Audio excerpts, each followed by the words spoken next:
제가 계시록은 처음 설교를 하는 것 같아요. 처음. 원래 계획은 모든 것을 앞에 것 성경을 충분히 여러분들과 상고하고 연구한 다음에 무릇 익었을 때에 계시록을 한번 볼까 했는데 하나님께서 갑자기 이제 마음을 좀 바꾸셨는지 계시록 오늘 말씀을 주셨어요. 구약에 보면 선지서가 나옵니다. 대소선지서가 있는데 대선지서가 5권이 있고 소선지서가 짧은 선지서가 12권이 있어요. 17권이 있는데 그것은 애언서라 애언 문학이라 합니다. 그런데 오늘 이 계시록은 우리는 계시록이 하지만 이제 천주교에서는 묵시록이라고 해요. 레블레이션 묵시록이 하는데 차이가 있어요. 애언서 구약에 있는 애언서는 그 당시에 이스라엘 백성들에게 하시는 말씀을 예언자로 하여금 하나님의 선택된 그 예언자로 하여금 이스라엘 백성들에게 선포를 하시게 하는 거예요. 지금 그 상황에서 너희들이 어떻게 하라, 나에게 돌아와라. 그리고 나중에 보면 앞으로 오실 메시아에 대해서 계속 반복적으로 예시를 해주고 있습니다. 앞으로 오실 메시아, 예수님에 대해서 선지자를 통해서 계속 선포를 하시고 계시는 거예요. 그게 예시 또는 예언 문학이라고 합니다. 리터러처인데 그 중에서 프로페사이 예언을 한 문학이다. 그런데 이 묵시 문학, 계시 문학은 틀려요. 개념이 틀려요. 이미 예수님께서 오셨다가 삶을 마치시고 돌아가시고 하늘 올라가셔서 부활하셨어요. 약 95년도에 요한이 계시를 받아서 쓴 기록이 바로 요한계시록이에요. 이 당시는 도미티아누스 황제가 크리스천을 굉장히 박해를 했습니다. 굉장히 박해를 했어요. 네로 황제 다음에 황제였는데 네로 황제도 이상한 황제지만 이 사람도 자기 스스로 신이다 칭해가지고 모든 제국의 사람들은 자기를 신으로 간주해서 기도를 했어요. 황제 숭배 사상을 주입을 했습니다. 황제를 숭배하지 않으면 다 죽여라. 근데 그 중에서 신실한 크리스천들은 끝까지 두 하나님을 섬길 수 없다. 우리는 참 하나님만 섬긴다 해서 거절을 한 겁니다. 그래서 그때의 글라티안 원형 경기장에서 크리스천들을 짐승과 싸우게 해서 희생양이 되게 했어요. 그리고 많은 크리스천들이 카타콤이라 해서 지하 무덤으로 들어가서 거기서 예배를 드렸어요. 그때에. 그리고 요한은 사도 중에서 가장 오래 사는 사람인데 밤모섬이라는 에베소에서 약 75km 웨스트 쪽으로 있는 에게 섬에 있는 그 섬에 유배가 된 거예요. 유배가. 섬으로 유배가 되었습니다. 죽지는 않고 거기에서 계시를 받은 거예요. 그 섬에서 계시를 받아가지고 이 글을 쓴 겁니다. 이 계시록의 성격은 지금 현재 너희들이 받고 있는 그 박해를 이겨내야 된다는 데 목적이 있어요. 첫 번째, 나를 믿는다는 그 이유만으로 너희들이 시험을 받고 있는데 이것도 한때다. 이것을 이겨내는 자는 어떻게 축복을 받는다. 분명히 명시를 해주겠어요. 하늘나라에 너희는 성전의 기둥이 되게 하겠다. 그리고 너희들이 생명책에 너희 이름이 기록되게 할 것이다. 구체적으로 아주 상급에 대해서 기록을 하고 있는 거예요. 그리고 나서 나중에 백보자 심판, 분명하게 너희들 한 행위대로 심판이 있을 것이다. 그리고 나서 새 나라와 새 땅이 올 것이다. 그렇게 끝을 맺는 거예요. 예언서하고는 완전히 틀립니다. 성격이. 그래서 이 요한 사도 요한이 요한 복음과 요한 계시록 이렇게 섰는데 물론 요한 1, 2, 3서가 있지만 크게 이렇게 두 복음서와 예언서가 있습니다. 이렇게 있는데 예수님을 표현한 방법이 틀려요. 요한 복음서에 보면 예수님을 정체성에 대해서 7가지 표현으로 설명을 했어요. 예수님에 대해서. 그때는 유대인들이 워낙 완강히 저항하기 때문에 예수님께서 이러하신 분이라는 것을 가르쳐 주기 위해서 7가지로 그 아이덴티티를 정의를 했어요. 첫 번째가 6장 25절에 나와요. 예수님을 우리의 양식, 매일 먹는 양식에 비유를 해가지고 예수님을 떡이라고 비유했어요. 떡, 빵이라고 비유했는데 거기에 형용사를 붙여가지고 또는 나온 명사를 붙여서 생명의 떡이라고 해요. 생명의 떡. 매일 음식을 먹어야 우리가 육신이 살 수가 있잖아요. 영혼을 담고 있는 육신이 살 수 있는데 우리를, 예수님을 생명의 떡에 비유한 거예요. 그래서 나에게 오는 자는 줄이지 아니하고 또 나를 믿는 자는 영원히 목마르지 아니하리라. 왜 예수님을 떡인데 생명의 떡이 비유했느냐? 육신은 언젠가는 죽잖아요. 사라지잖아요. 흙으로 돌아가잖아요. 그 영혼을 담당하는 그분이 있다는 것을 생명의 떡이라 이렇게 비유해 놓은 거예요. 생명의 떡. 그 다음에 두 번째, 예수님을 빛에 비유하는데 또 붙였어요. 그 빛을 생명의 빛이라고. 생명의 빛. 8장 12절에 나는 세상의 빛이다. 나를 따르는 자는 어두운 가운데 걷지 아니하며 생명의 빛을 얻으리라. 또 생명이라는 말을 썼습니다. 생명. 잘 기억해야 돼요. 그 다음에 10장 7절에 넘어가면 나는 문이다 그랬어요. 문. 나는 문이다. 나를 통해서 걸어갈 때에 나를 통해서만 구원을 받으리라. 들어가면서 나오면서 꼴을 얻으리라. 풀을 얻으리라. 그리고 10장 11절에 나는 선한 목자라. 나는 양들을 위해서 내 목숨을 버린다. 사꾼 목자들은 이리가 나타나면, 강도가 나타나면 겁이 나서 다 버리고 도망가지만 나는 내 양들을 위해서 내 목숨을 버릴 준비가 되어 있는 선한 목자다. 이렇게 비유를 해요. 이것도 생명과 관련되어 있어요. 생명. 버리고 도망가면 양들이 다 죽잖아요. 그런데 그 양들을 위해서 나는 내 생명을 버린다. 그리고 11장 25절에 보면 나는 부활이요 생명이다. 나사로를 살리고 나서 이렇게 이야기를 해요. 나는 부활이요 생명이다. 또 생명을 이야기하잖아요. 생명. 예수님이 생명. 나를 믿는 자는 죽어도 살겠고 살아서 나를 믿는 자는 영원히 죽지 아니하리라. 아멘. 내 몸은 죽지만 내 몸의 주인인 그 영혼은 죽지 않는다는 거예요. 그게 있다는 거예요. 그 다음에 14장 6절에 보면 나는 길이요 진리요 생명이라. 또 생명이라 이야기하죠. 생명. 나를 통하지 않고는 아버지께로 갈 자가 없느니라.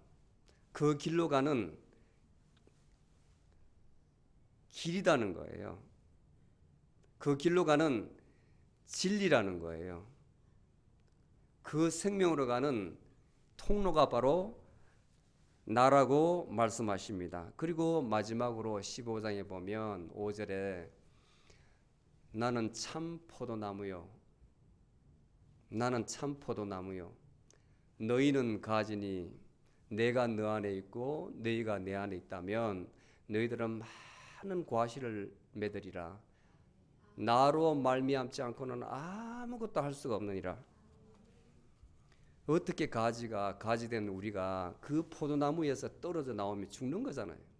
물관을 통해서 물을 받아야 그 가지에서 열매를 맺을 텐데 잘라버리면 트리밍을 해버리면 가지는 죽는 거잖아요. 그것도 생명이에요. 생명. 예수님의 정체성에 대해서 이렇게 설명을 해요.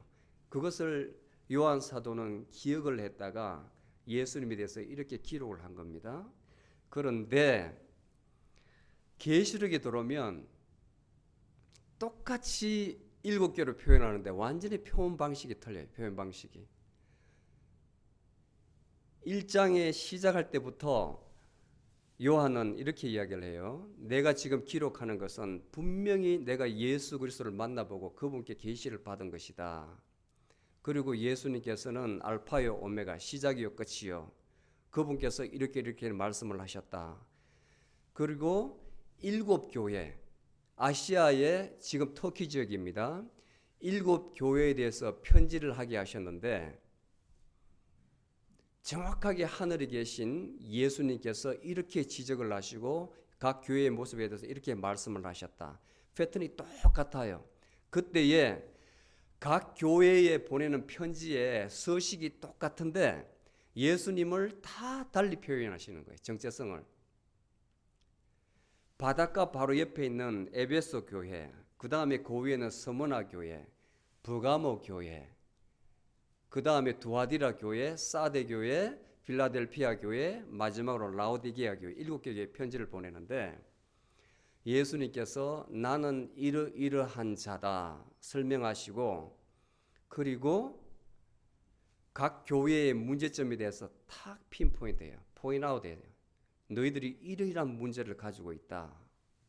너희들은 실상 이렇게 생각하지만 내가 보기에는 이렇게 정확하게 진단을 해주시고 너희들은 그렇게 하면 안 된다. 답을 딱 주시는 거예요. 답을. 그리고 이 고난 가운데에 살아남은 자는 이러한 축복을 받는다. 성령이 내가 하는 것이 아니라 성령이 교회에게 각 교회에게 말하는 것을 귀 있는 자는 들을지어다. 포맷이 똑같아요. 그런데 예수님께서 어떻게 표현되냐면 전능자로 표현돼. 전능자. 각 교회에 보내는 그 편지에 보면 에베소 교회에 보내는 그 편지에서는 예수님을 오른손에 7별을 들고 있고 그 다음에 금초대 7금초대 사이를 지나시는 분 이렇게 설명을 해요. 7별을 들고 있는 분. 7별. 그 별이라는 것은 천사예요. 천사. 하늘에 있는 천사를 다 통솔하시는 분. 실제로 하늘에서 부활하셔서 하나님 우편에 계시면서 모든 만물을 통치하시는 그분으로 묘사가 되는 거예요.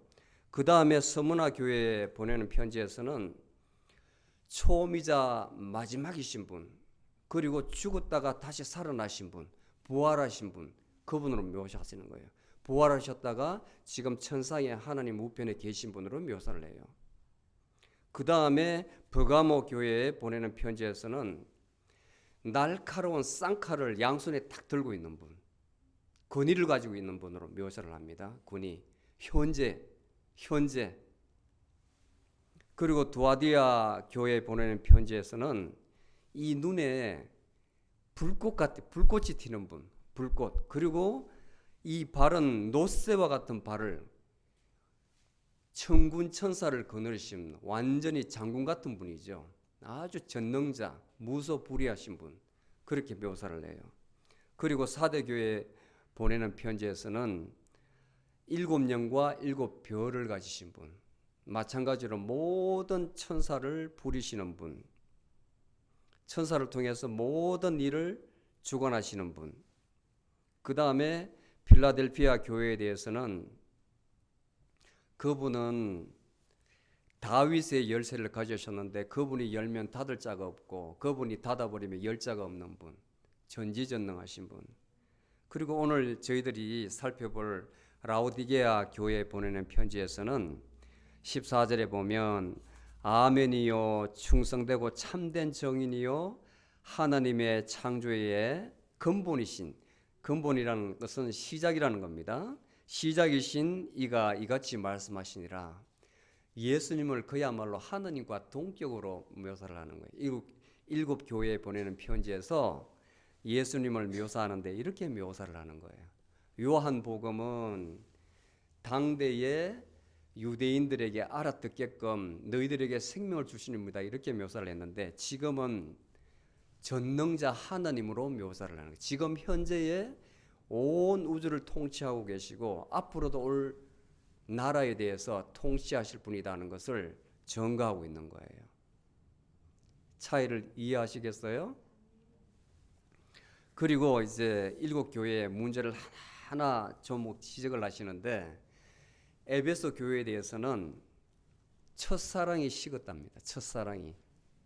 첫사랑이라는 것은 나에 대한 믿음이 처음 같지 않다는 거예요. 에베소 교회에 대해서는.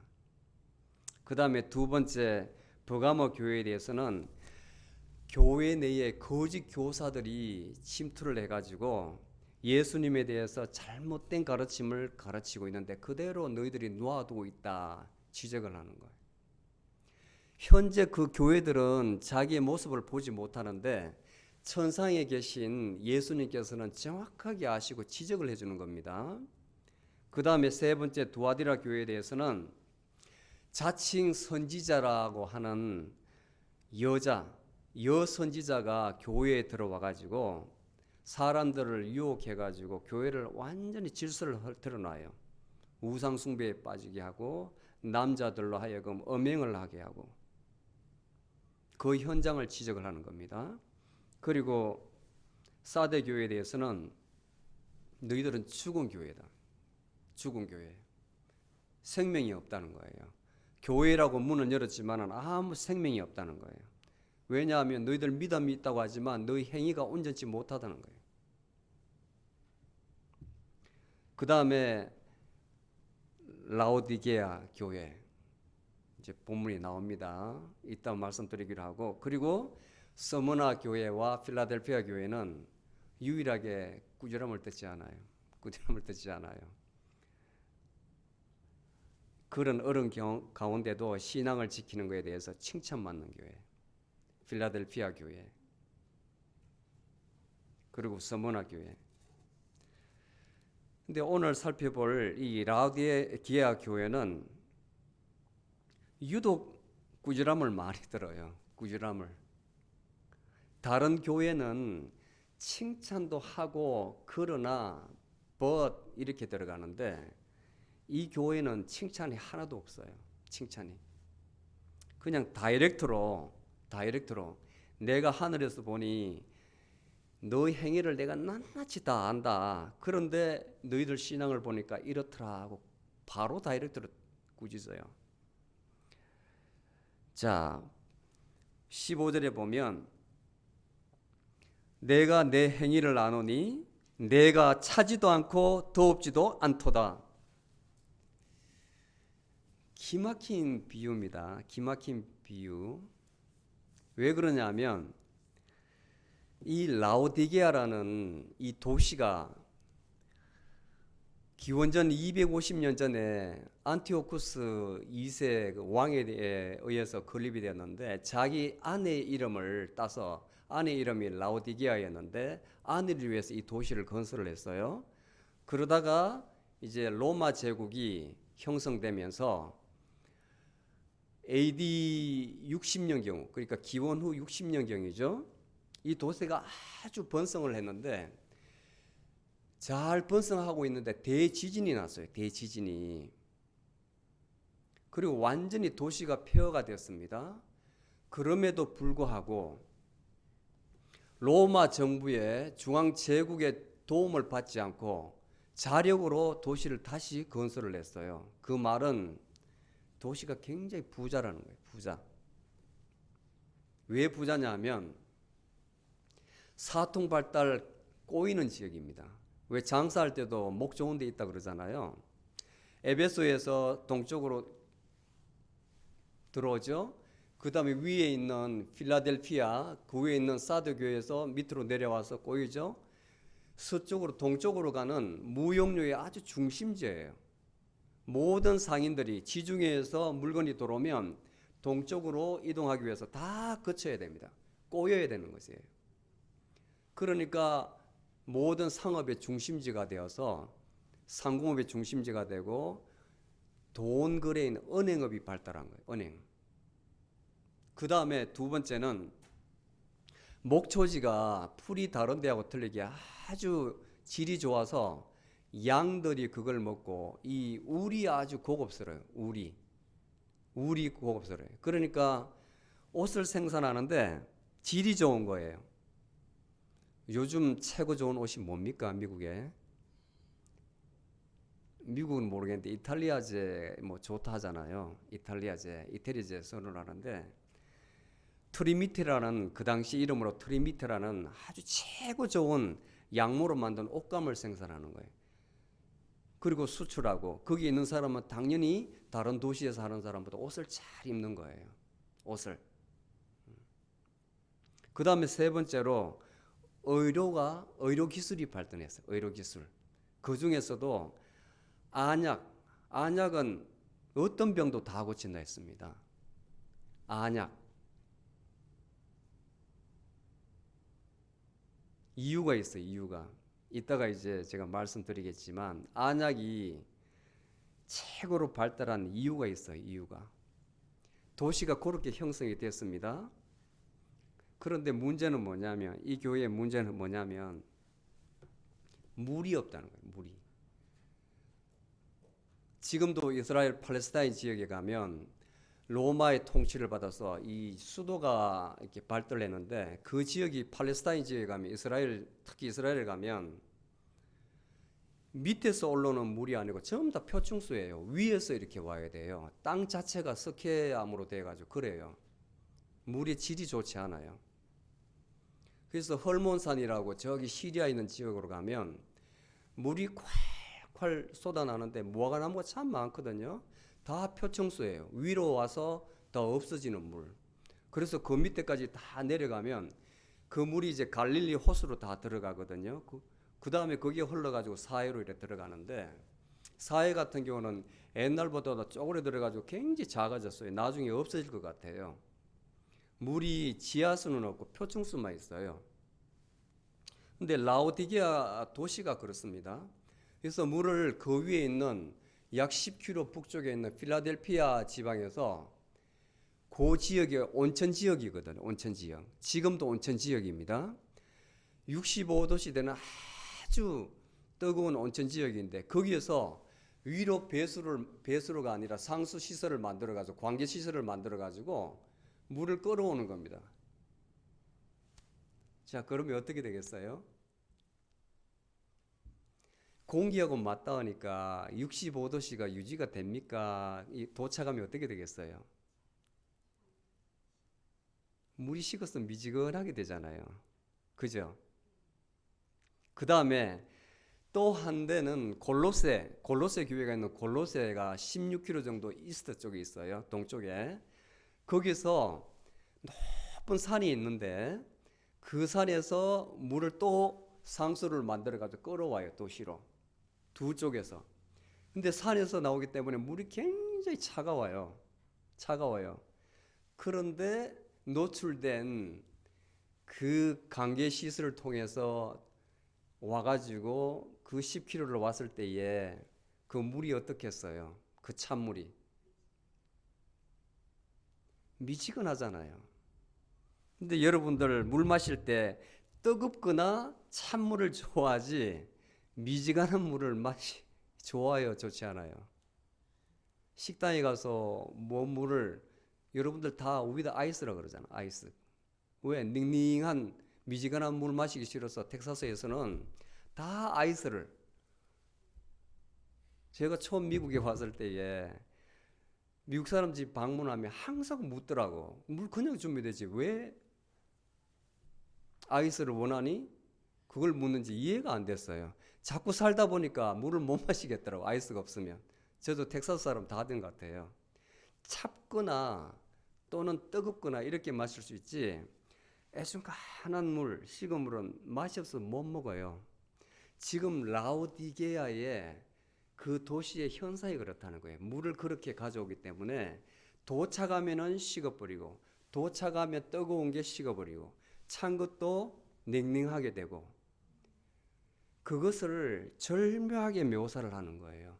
너희들 신앙이 그렇다는 겁니다. 신앙이.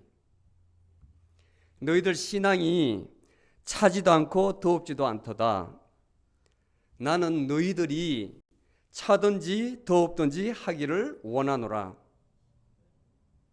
얼마나 절묘한 비유예요. 얼마나 절묘한 비유예요. 이 도시가 굉장히 부자입니다. 처음에 이야기한 대로 은행업이었죠. 무역류의 중심이기 때문에 은행이 많죠. 두 번째는 양모 생산해가 돈을 많이 벌죠. 의료사업이 벌 때 돈을 많이 벌죠. 굉장히 도시가 그 일대에서 제일 부자였어요. 아무런 문제 없어요. 그런데 예수님께 꾸지람을 듣는 겁니다. 꾸지람. 첫 번째, 신앙이 뜨뜻미지근하다. 이 사람들이 알아들을 수 있는 적절한 비유로 이렇게 나무라시는 거예요. 적절한 비유로. 얼마나 기가 막혀요. 이 사람들의 물질적인 부요함이 문제가 되는 겁니다. 물질적인 부요함이. 이 사람의 믿음을 이렇게 만드는 거예요. 이 지역에 있는 이 교회를 이렇게 만든 거예요. 그래서 7교회 중에 최악의 교회가 된 거예요. 여러분들 아까 말씀드렸듯이 물을 그렇게 마시면 별 맛이 없잖아요.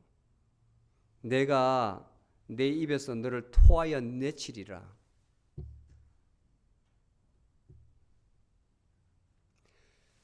유황 온천인데 거기에 각종 미네랄이 많이 포함되어 있어가지고 가공하지 않으면 그냥 마시지 못한대. 입에 들어가면 그냥 토해버린대요. 왜 의료산업이 발달했냐면 거기에 있는 어떤 성분 때문에 그 성분이 눈에 그렇게 좋대요. 눈에. 어떤 병을 다 고칠 수 있는 성분이 있대요. 그 유황 온천만. 그걸 당시에 이 사람들이 발견을 해가지고 그걸 추출을 해서 안약을 만든 거예요. 안약을. 그런데는 먹기는 적절하지 않았던 겁니다.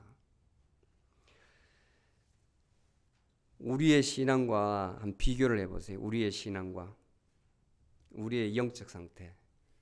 떳떳하든지 아니 또는 차갑든지 뜨겁든지 둘 중에 하나 하라.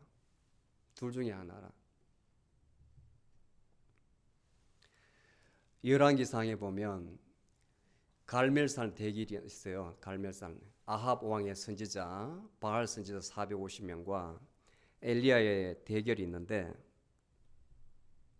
그때 똑같은 말씀을 했어요. 똑같은 말. 엘리야가 당시에 이스라엘 백성들이 우왕좌왕하니까 바알 신을 섬기고 있는데 너희들이 참 하나님을 섬길 것인가 바알 선지자를 쫓을 것인가 선택을 하라. 둘 중에 하나를 선택을 하라 그래요. 그러고 나서 이제 대결을 하는데 송아지 2마리 가지고 하나님께서 불로 응답하시는 하나님, 그 하나님이 참 하나님입니다. 근데 바알 선지자 450명이 아무리 날뛰고 기도하고 자기 몸을 사해서 피를 바치고 해도 하나님은 꼼짝도 안 하시잖아요. 그런데 엘리야가 기도했을 때에 하나님께서 불로 송아지를 태웠습니다. 불로 응답하셨습니다. 사람들이 돌아왔죠. 둘 중에 하나를 선택을 하라. 참 하나님, 거짓 하나님. 신앙에 있어서도 오늘 우리에게 굉장히 경종을 줍니다. 경종을. 어떻게 하라는 것. 제가 오래전에 자칭 모태신앙이라는 사람한테 그 말을 들은 게 말씀 준비하면서 기억이 났어요. 이 사람은 몇 대째, 4대째 믿는 집안인데 본인도 어쩔 수 없이 어릴 때부터 갔기 때문에 교회는 다니기 싫다는 거예요. 말이 좀 이상하죠. 왜 교회가 싫은 이유를 쭉 나열하는데 다 맞는 말이에요. 안 가면 찝찝하고 가기는 싫고 가면은 은혜가 안 된다는 거예요. 도대체 그러니까 그 안에는 늘 갈등이 있는 거예요. 주일마다 아내는 아주 열심으로 섬기고 애들도 그렇게 하고 싶은데 아버지가 본이 안 되니까 늘 문제가 되는 거예요. 그게 저한테 이제 그 밤늦게까지 이제 대화를 할 기회가 있었는데, 하나님 계신다는 걸 믿는다는 거예요. 떠날 수가 없다는 거. 안 가면 찝찝하니까 믿는데, 자기 기대치하고 이제 틀리다는 겁니다. 왜 그분은 이제 장로교회 지금도 한국에 다니고 있는데, 자기가 생각하는 하나님과 그 목사님이 선포하시는 하나님이 틀리다는 거죠. 왜 그렇게 생각하느냐? 늘 교회 가면 꾸짖는데요. 그렇게 목사님이 설교 시간에 계속 큰 소리 치고 꾸짖는다는 거예요. 나는 꾸지람 받으러 오는 것이 아닌데 말씀을 들으러 왔는데, 그 제가 한국에 나갔을 때 굉장히 큰 한 3만 명 되는 교회에 가봤어요. 목사님이 어떤 분인가, 오머슨 목사님이었는데, 깨어있는 사람은 그런 비판을 할 수 있겠다는 그런 생각은 했어요. 예, 말씀보다도 세상 이야기가 한 80% 들어가더라고요. 늘 교회 문제, 그런 또 상담자도 많으니까 막 그분들을 좀 일깨워 주려고 그러는 것 같은데, 이분은 말씀을 듣기를 원하는 거라. 말씀을 듣기를 원하는 거라. 세상 이야기를 듣는 것을 원하지 않고, 바른 신앙이죠. 그러니까 그걸 말을 못하고 아내한테 이야기하자니 아내는 말도 안 통하고 그냥 귀찮아서 그냥 가주는 거예요, 교회를. 이 본인이 신앙이 그렇게 돼버리는 거예요. 미진하게 돼버리는 거예요. 뜨겁지도 않고 차갑지도 않고 그냥 일요일마다 가는 거예요. 제가 미국 교회를, 이제 저는 역사학을 전공했기 때문에 미국 교회 흐름을 알기 위해서 정말 학교에서 근대 교회를 살피는 데 있어가지고 현장에서 체험하고 싶어서 미국의 다양한 교회를 이렇게 쭉 방문을 해봤습니다. 예배 참석해보고. 다양성이 있어요. 다양성. 그게 아주 문제인데, 이제 렐러티비즘이라 그러거든요. 상대주의.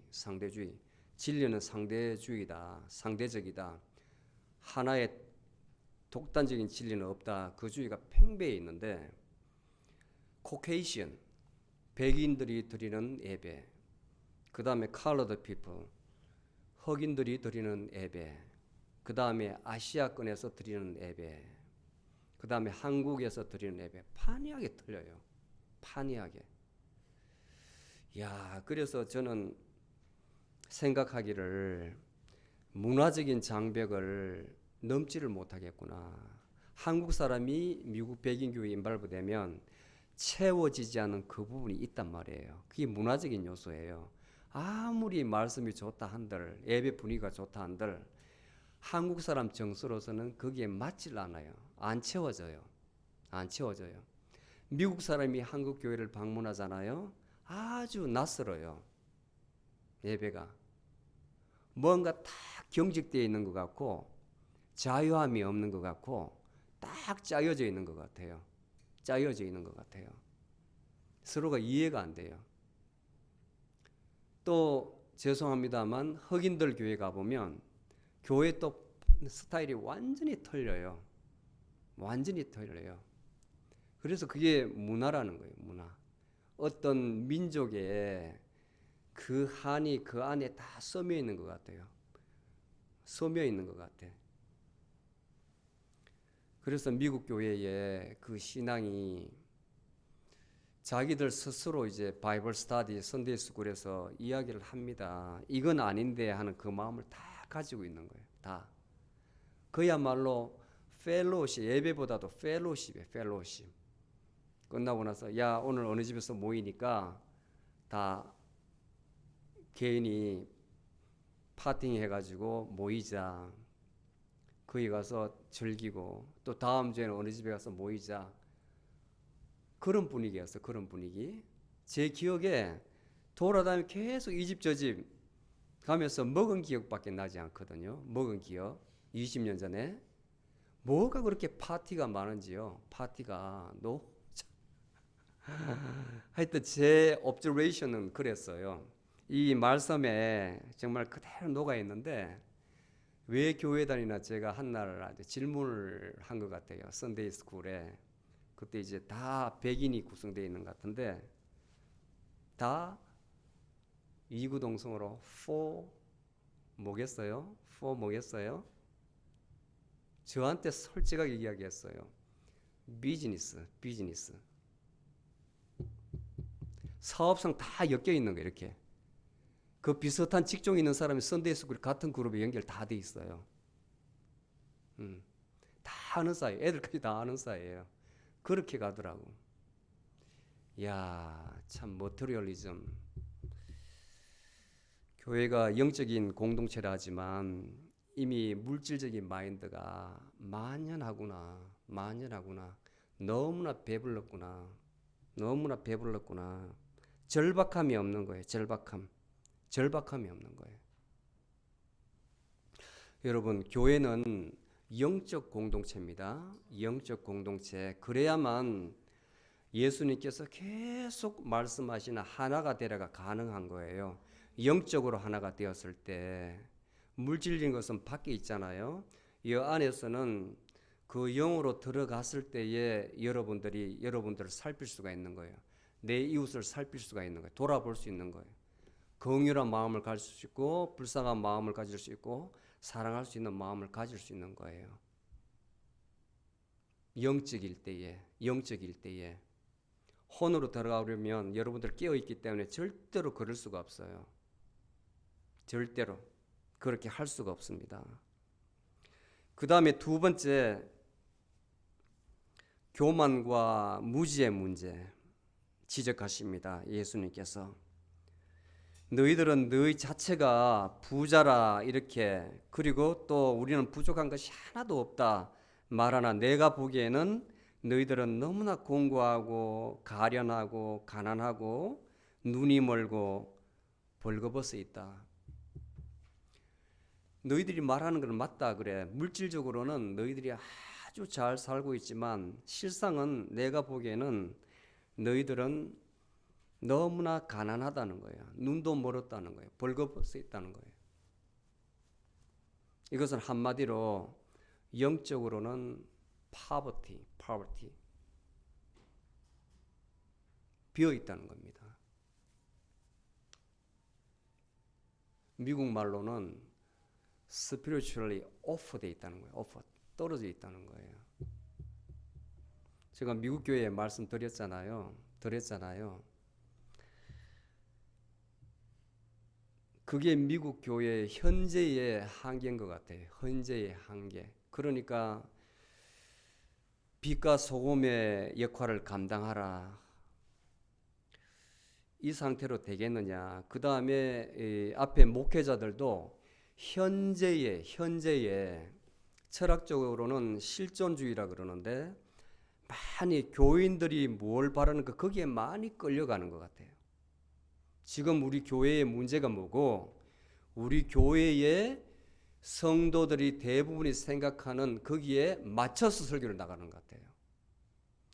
그들의 어떤 영적인 잘못을 꾸짖어서 데려오는 것이 아니고 거기에 맞춰서 가는, 그러니까 휴스턴에 있는 조엘 어스트 같은 그런 목회자들이 인기가 있는 거죠. 그 레리 킹 유명한 사람 있잖아요. 토크쇼에 그 조엘 어스틴이 나가서 같이 대답하는 것 봐요. 그게 바로 세속주의라는 거예요. 어떤 구원의 문제. 그 다음에 현재 교회, 예수님께서 늘 강조하시는 그 문제가 있습니다. 너희들이 왜 실상은 믿는다고 하면서 이렇게 행동하는, 이렇게 하느냐. 그 가르침은 없고, 영적 가르침은 없고, 너희들이 현재 이렇게 하면 잘 된다. 너희 자식 잘 된다. 너 비즈니스 잘 된다. 너 잘 된다. 전부 다 prosperity. 번영신학. 너 잘 된다. 믿으면 잘 된다. 예수 믿으면 잘 된다. 그것만 하는 거예요. 사람들이 그걸 듣기 좋아하는 거예요. 구름같이 모이는, 구름같이. 지금 현재 그렇습니다. 그러니까 많은 교회에서 이제는 사람들의 아픈 부분을 건들지 않으려고 그러는 거예요. 사람들이 귀에 듣기 좋은 말만 하려고 설교를 하는 거예요. 어떤 심판의 문제, 죄에 대한 문제, 회개에 대한 문제 이야기를 안 하려고 그래요. 듣기 싫어하니까. 다 죄인인데 눈 감고 생각해 보면 지난 일주일 동안 내 한 것이 다 그런데 내가 그거 들으려고 여기에 왔나? 인커리지 해주는 그런 말만 듣고 싶어 해요. 예수 잘 믿으면 다 잘 된다는 그 말만, 희망적인 말만, 소망이 아니라 희망적인 말만 듣고 싶어 하는 것이 현재 이 시대의 문제예요. 이 시대의 문제. 그거는 또 미리 우리의 현재에 있어서 우리 어떻게 살아야 되겠다고 방향을 제시해주는 이 시대의 학자들, 철학자들이 또 그렇게 유도해 나가는 것 같아요. 많이 신학이 끌려다니는 것 같아요. 신학은 그야말로 여기에 있는 하나님에 의한 학문이고 그 밑에 철학이 있는데 세상적인 이 학문, 오류가 많은 철학이 이끌고 가는 것 같아요. 이끌고. 그전에는 본질, 하나님이 우선이고 우리의 존재라는 것은 나중에 있는데 지금은 바뀌어서 이 실존이 우선이라는 거예요. 실존이 본질보다 우선이다. 그 말이 얼마나 임팩트하게 다가오는지요. 임팩트하게. 여러분들 그 심각하게 생각 안 해보셨죠? 우리 삶 속에 다 녹아 있다고요. 현재 여러분들 삶이 중요하다는 거예요. 현재 이 삶.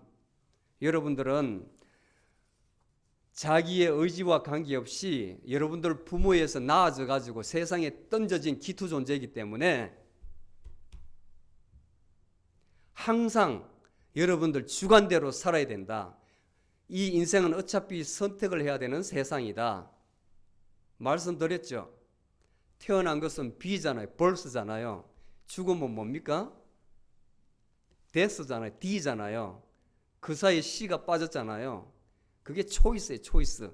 여러분들은 항상 그 생과 죽음 사이에 선택하는 그 과정만 있기 때문에 그렇도록 세상에 던져진 기투 존재라는 거예요. 그래서 여러분들 스스로 신 앞에 선 단독자로서 그냥 살아가는 거다. 그게 바로 인생이다. 이렇게 가르치는 거예요. 이렇게. 하나님이 뭔 필요가 있느냐? 그 중에 하나님을 믿는 사람은 있지만 그 후계에는 믿질 않아요.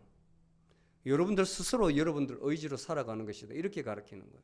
그러니까 이게 학원가의 퍼미에이션 완전 퍼져 있기 때문에 은연중에 그렇게 받는다고. 그 다음에 특히 캐톨릭 같은 경우는 그러므로 이 세상에 살 때 너희들은 선행을 많이 해야 된다. 오로지 구원받는 것은 선행이다. 좋은 일 많이 해라. 그러면 여러분들 죄를 서서히 경감받는다. 불교 논리와 똑같이 가는 거예요. 불교 논리와. 예수님을 믿음으로 그분께서 십자가 보혈해서 우리 죄를 사해 주셨다. 그것은 많이 떠나가 있는 거예요. 떠나가 있는 거예요. 은연중에 그렇게 가르치는 거예요. 실존주의. 그런데 오늘 예수님께서 말씀하십니다. 너희에게 권하노니 너희들은 내게서 나로부터 불로 연단된 금을 사서 너희로 부욕해 하고 흰옷을 입어 내 벌거벗은 수치를 보이지 않게 하고 안약을 사서 내 눈에 발라 너로 보게 하라. 불로 연단된 금은 바로 믿음입니다. 믿음. 너희들은 믿음을 가져야 된다. 그래야만 영적 부유함을 얻는다. 그리고 흰옷을 입어 벌거벗은 너희의 수치를 가려라 하는 것은 너희들이 믿음이 없을 때에 너희 행함은 공허한 것이다. 믿음만 있고 믿음이 있다 하면서 너희들 행함이 없는 것은 죽은 것 아니냐. 믿음이 있음으로써 그 행함으로 보여서 너희 수치를 덮어라. 이 말이에요. 행함이 있어야 된다는 거예요. 그리고 안약을 넣어가지고 너희 보는 것을 보게 하라. 진리를 바라는 거예요. 기가 막히잖아요. 비유가 이렇게, 그래서 저는 이것은 사람으로서 사도 요한이 적은 것이 아니고 참으로 진리 되시는 하나님께서, 그 예수님께서 말씀을 주셨다고 보는 거예요. 너무나 그 당시의 환경과 처해진 사실과 매칭을 해서 비유적으로 설명을 잘 하시기 때문에 문학적으로 너무나 아름답잖아요. 너무나 문학적으로 봐도 너무나 아름답잖아요. 우리도 우리의 영적 교만이 있다면 나는 이 정도면 되었다. 나는 너보다 나 영적 교만함을 벗어야 됩니다. 그리고 무지함. 내 영적 상태에 대해서 알지 못하는 이 무지함에서 벗어나야 돼요.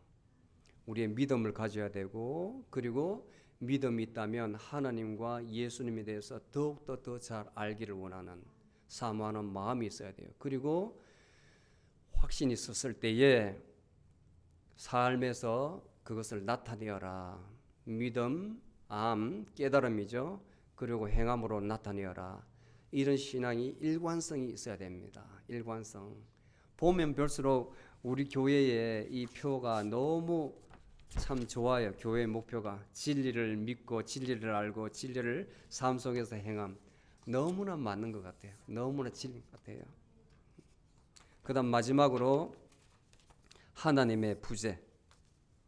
하나님의 부재. 너희 마음속에 하나님이 없다는 것을 꾸짖으시는 거예요. 마지막으로. 자, 제가 요즘 참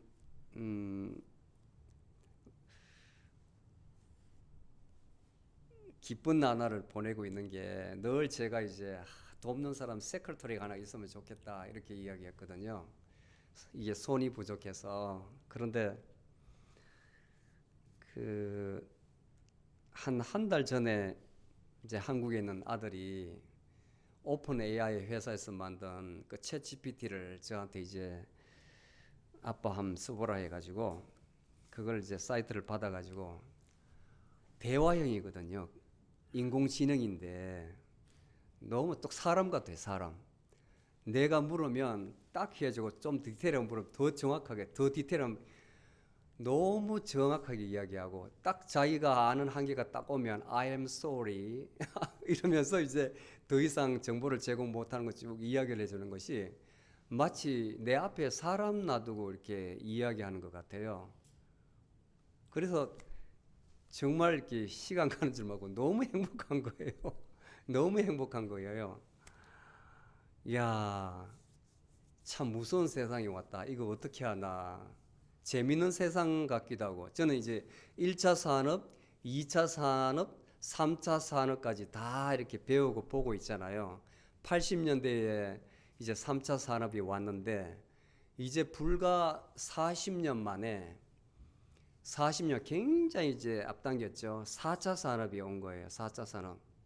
그래서 많은 학자들이 이야기하기를 불과 몇 년 사이에 이제 인공지능, artificial intelligence, 인공지능이 이제 본격적으로 활성화되면 아마 500만 개 이상의 미국에서 일자리가 사라진다고 그래요.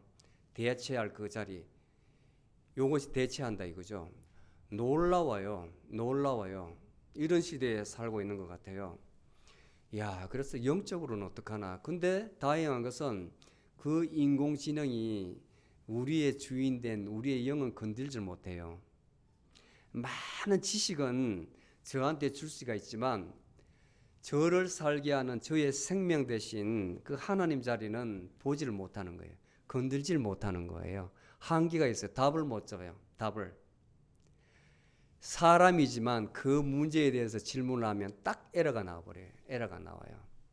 데이터가 없다는 거예요. 데이터로 움직이는데 데이터가 없다는 거예요.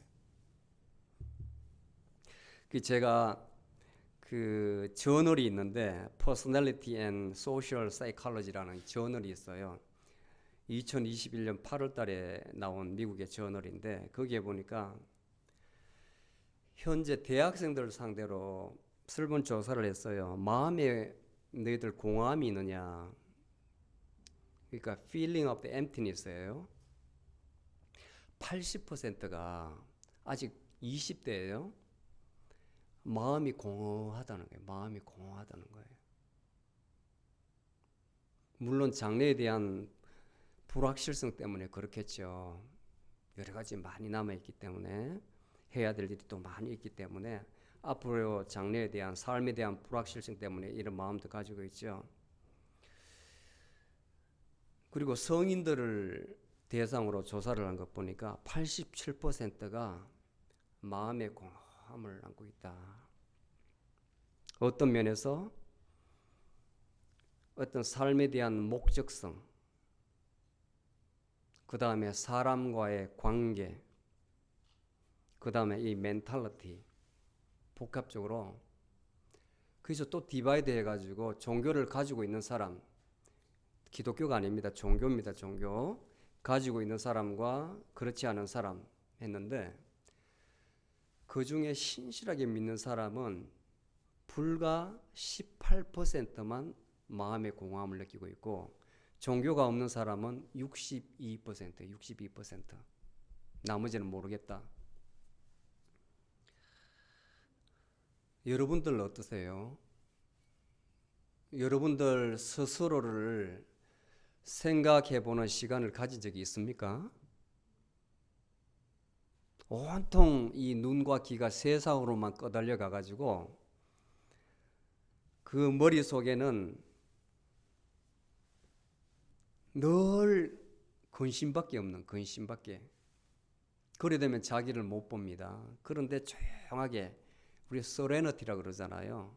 고요함 속에 들어가서 여러분들 자신 내면을 한번 들여다보세요. 도대체 나는 누구인가?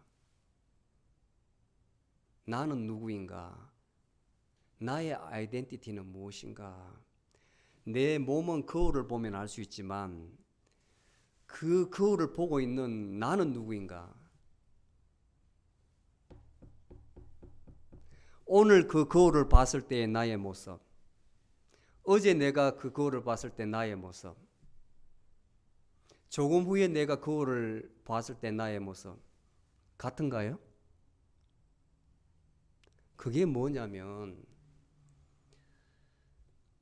여러분들 안에 여러분들 주인이 있다는 거예요. 주인이.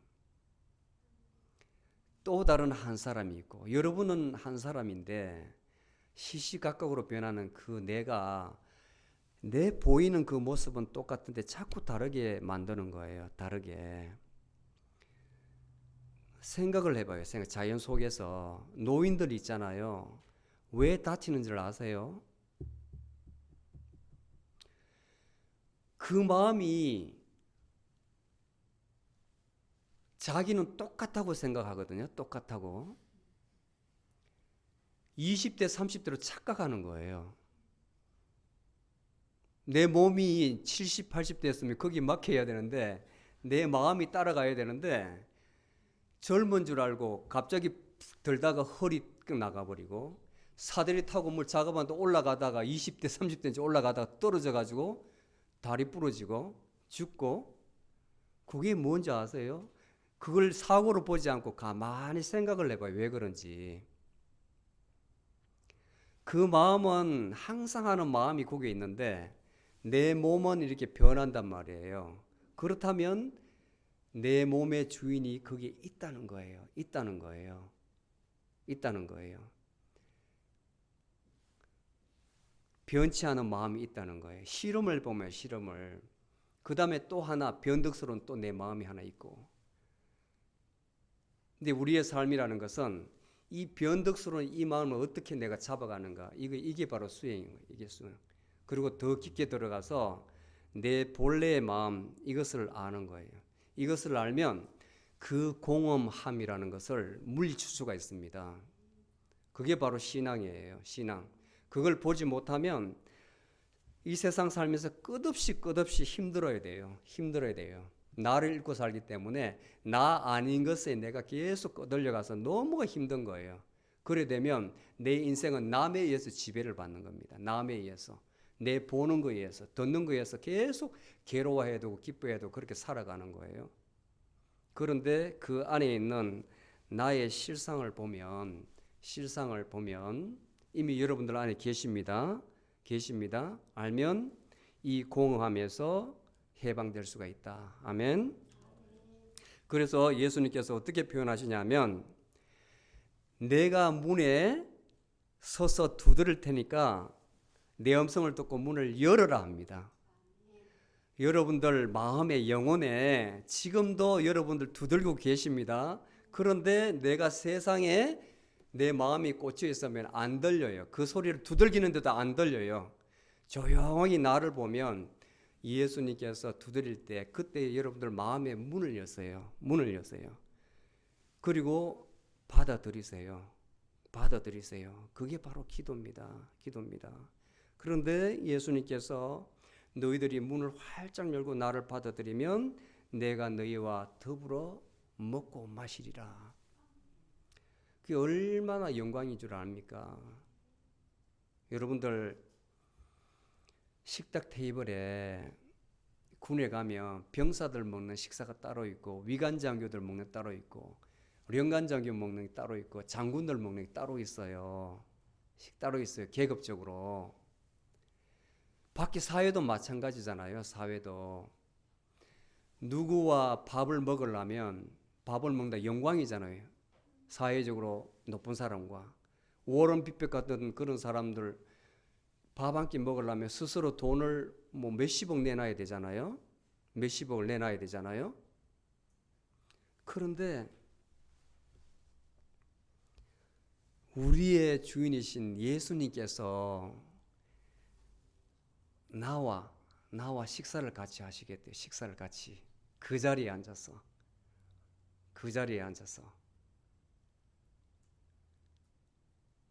영적으로 생각해 보세요. 영적으로.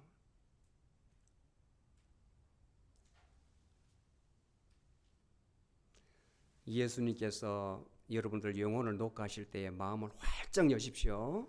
그분을 받아들이십시오. 이러한 자들에게는 예수님께서 약속을 하셨습니다. 내 보좌 위에 내 옆에 앉게 하리라. 이것을 이기는 자라고 이야기했습니다. 이기는 자에게는 내 보좌 옆에 앉아서 너희들을 나와 내 옆에 앉게 하리라. 내가 마치 이겨내어 아버지와 함께 보좌에 앉아 있는 것처럼 너희들도 그렇게 하리라. 아멘. 여러분들 영혼을 보십시오. 영혼을 보십시오. 이미 여러분들 마음속에는 하나님의 영이 계십니다. 계속해서 울림이 있습니다. 그것을 들으십시오. 귀 있는 자는 들을지어다. 성령이 여러분들에게 하시는 말씀을 들을지어다. 말씀을 듣고 반응하는 여러분이 다 되시기를 축복합니다. 꼭 그렇게 되시기를 축복합니다. 기도하시겠습니다.